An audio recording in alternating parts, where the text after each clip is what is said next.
السلام عليكم ورحمة الله تعالى وبركاته. طابت أوقاتكم أيها الإخوة الأعزاء.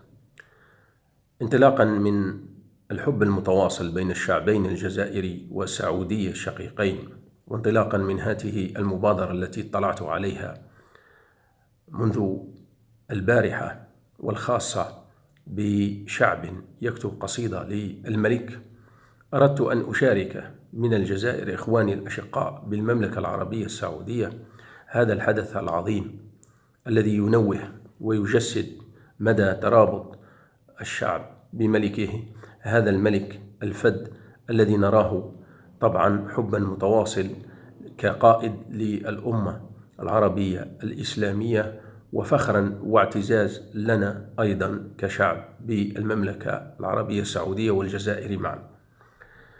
طبعا أردت أن أقدم لإخواني قصيدة ملؤها 37 بيتا، وهذه المبادرة بالمملكة العربية السعودية ترمي إلى إظهار البيت المرموق في هذا الحدث، واخترت بيتا مرموقا من هذه القصيدة وقلت: بشائر السعودية بسلمان اكتملت، وباسمه البراق استحقت الوسام.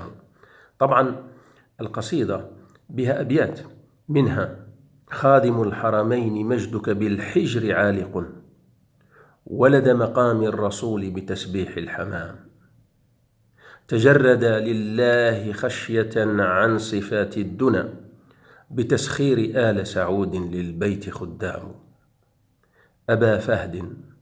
أبا فهد بدعاء العالمين مني مردد، خشية وولاء بوفاء الخدام.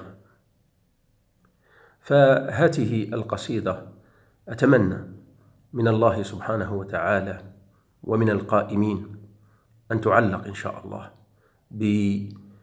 مجدا بدارة الملك عبد العزيز، وهذا حلمي إن شاء الله ما استطعت إليه سبيلا. وإن شاء الله أبارك لإخواني هذه المبادرة، لأنها تفجر الحب المكنون في قلوبنا لخادم الحرمين الشريفين الملك سلمان بن عبد العزيز آل سعود، حفظه الله وأطال الله في عمره، لنتمتع بوفائه وإخلاصه ضمن الأعمال التي نراها دوما يجسدها إخلاصا لخدمة الحرمين وخدمة الأمة العربية الإسلامية. ودمتم، والسلام عليكم ورحمة الله تعالى وبركاته.